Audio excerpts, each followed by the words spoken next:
Hi, I'm Phil Town for Rule 1 Investing, and today we're going to talk about 401ks.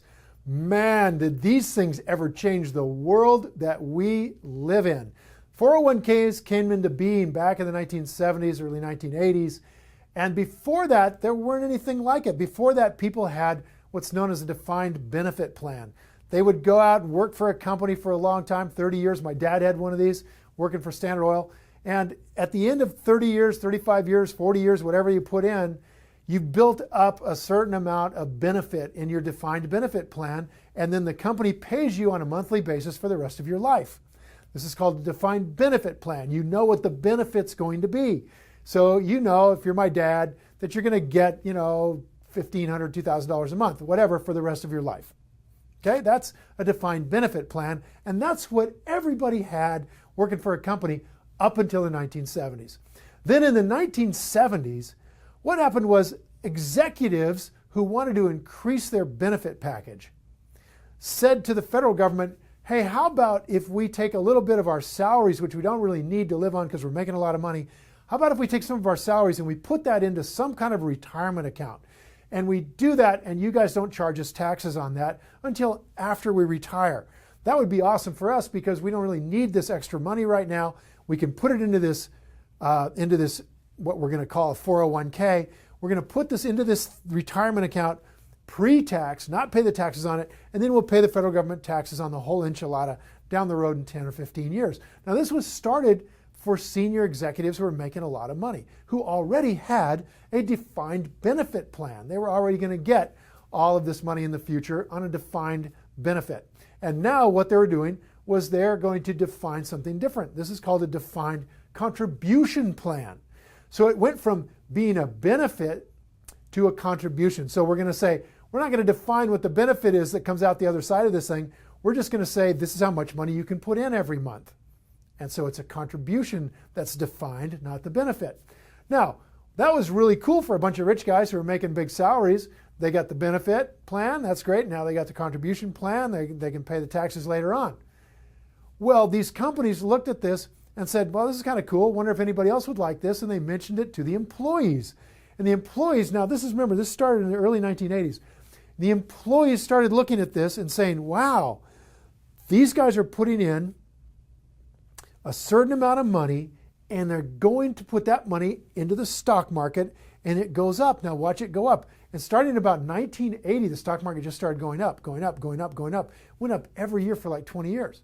So every year, the stock market 401k plan started to look better than the defined benefit plan. And some people started to look at this and they go, wow, if this keeps up at this rate, I'm going to have a much better retirement with this defined contribution than I am with this defined benefit. And so employees went to their bosses and said, hey, we want one of those too. Now, this is where it gets sneaky. The companies came back and they went, this is maybe not such a bad thing. Now, we would match their money a little bit, kind of like what we're doing with the defined benefit plan. But instead of being on the hook to provide this $2,000 a month for the rest of this employee's life, which is the defined benefit, we're off the hook completely. We put this in and it's whatever comes out the other end. It's nothing to do with us. If the stock market does great, they're going to have a great retirement. If it doesn't do great, it's not my fault. Yeah, I'm completely off the hook on this deal. And they said, freaking great.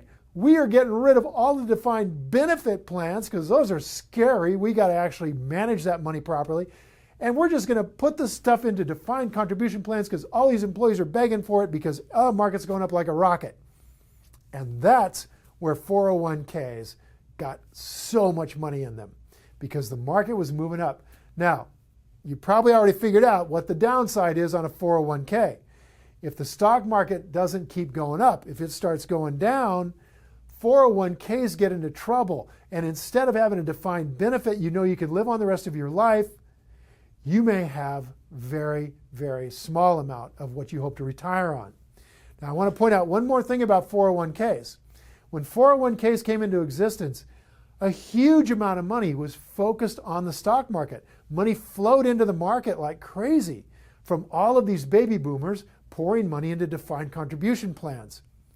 Well, today, with the stock market having gone pretty sideways for a few years, those baby boomers are starting to retire, and they're starting to take the money out of those 401ks.